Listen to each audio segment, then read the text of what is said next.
Hello everyone, and welcome to the Think Tank, and welcome to this financial update. It is July 21st, 2017, and once again another prediction coming to fruition, and that is Walmart. Wow! You can look at my last update and last Think Tank update and you will see that I spoke about this stock in length. It was a vlog that I did, Walmart versus Amazon, and as you know, which made a lot of news, Amazon made a deal to purchase Whole Foods, and you could just see the retail, and you can see after the news came out, the retail sector just got hammered, and I said, what is going on here? This actually benefits Walmart, does not hurt Walmart. I did explain as to why I said this, and you see great buying opportunities. Just listen to me closely. I've been doing this a while, so I know you see great buying opportunities when you see a lot of short-term fear in the market. And this is definitely short-term fear. You can hear what the news outlets were talking about. Oh, Amazon is going to do to bricks and mortar what they did to e-commerce. The retail sector should be terrified. And I'm like, no, not at all. This is wrong. No, they should not. I made a prediction that Walmart will come back and it will reach in the high 70s, around 80 towards the end of the year. Well, guess what? Shortly after, it got hit, it went up into the high 76 range, and then it came back down, and then it rocketed back upwards again. So it went up, came back down, tested that area in the 73 range, which would have been a great buying opportunity. So you had two chances to get in here, and then it came back up again. So another prediction coming to fruition. It's looking good technically. It made a double bottom around the 73 range, and it started to come back from there, bounced off that level. That is a point of support around 73. So it's around 76 right now. It's looking good. You can see the way the market is moving, especially a stock that many times goes up when the market is down. It's going up when the market is going up. So I think it looks really good for Walmart. Now, I wanted to talk about another company that is under the radar, and that's really a head-scratcher. It's really gotten beaten up this year. It's down around 18%, and I just couldn't figure out why. And the name of that company is Verizon. I mean, Verizon has so many things going for it right now. I mean, they are the largest wireless carrier. They have an excellent retention rate. That's very important. People talk about a very large company not being able to grow. Well, this company has excellent retention. That can be equally as important. I think they said around only 1 out of 100 customers leave. So people are very happy and loyal with the company. There's something else I wanted to talk about. I'm not going to get into it, but you can search it. There is something called Spectrum. Now, people talk about gold, people talk about silver, they talk about finite resources. Spectrum is finite, and it's extremely in demand. And it's very vital. Without Spectrum, you can't make calls with your cell phone. So it's a finite resource, and guess who owns most of it? Two companies, AT&T and Verizon, okay? So as more wireless come into the market, and they will, the population is growing. I mean, cell phones are probably the most popular held commodity in the world, and you need service. To get that service, you need Spectrum, and there's only two companies that can afford to buy it in large amounts, and that's AT&T and Verizon. So they hold a lot of Spectrum. This makes this company very valuable. And, of course, last but not least, it's that dividend. My goodness, dividend is well over 5%. That's by far the highest of any company on the Dow, and it could be one of the highest on the S&P. So you have a mega cap company. It's undervalued, low PE ratio. I mean, it's starting to bottom out here. I mean, just today, in the past couple of days, it's been very strong. I was actually, looking at this market when it was trading in the 42 level. I'm like, wow, this is severely undervalued. Now it came back up again, and it's trading in the 44 range. Now, I think it's good to be patient here. I would say look at this stock.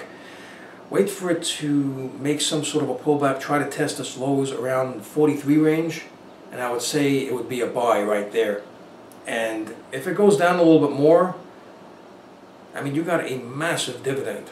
I mean, I think this stock has a lot going for it besides the dividend, yes, there's one other thing I wanted to mention, and that's the 5G network.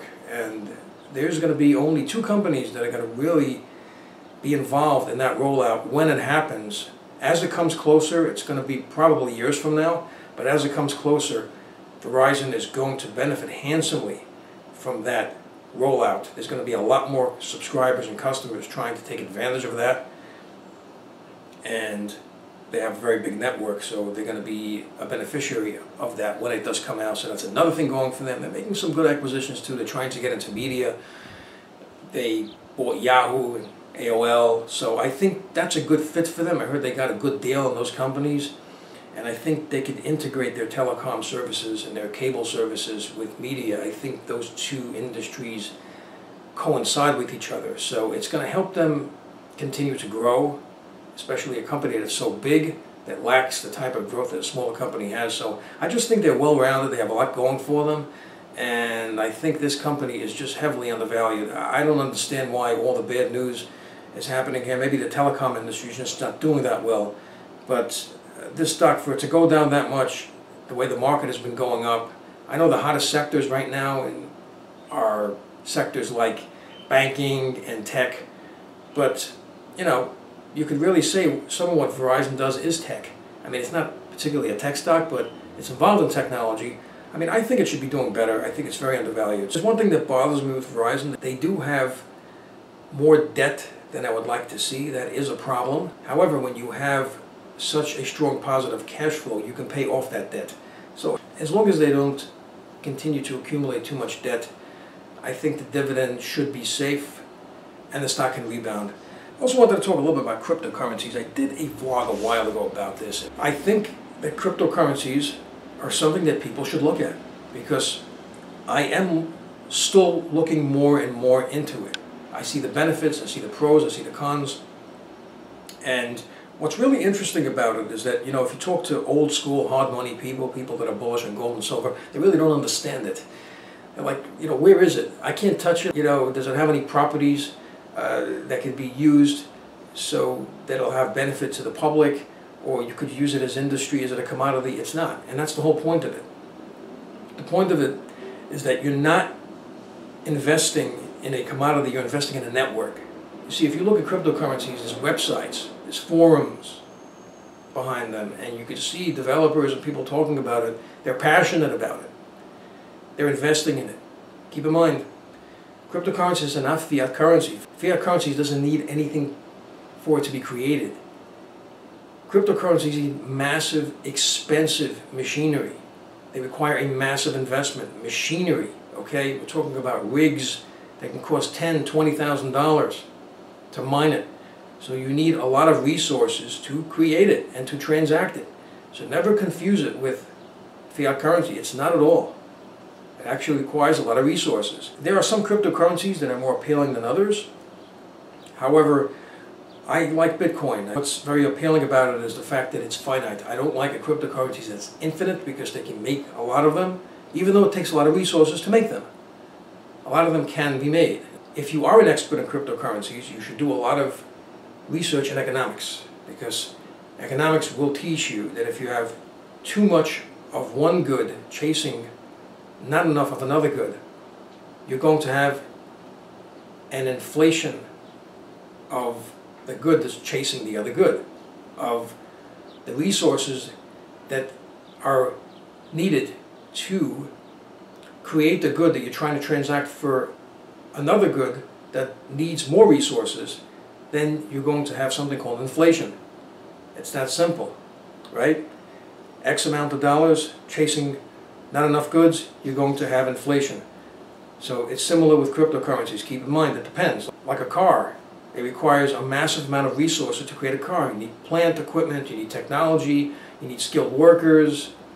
Utility costs, the resources to make a car are going to cost more than the resources to create a cryptocurrency. So it depends how many of these cryptocurrencies are out there.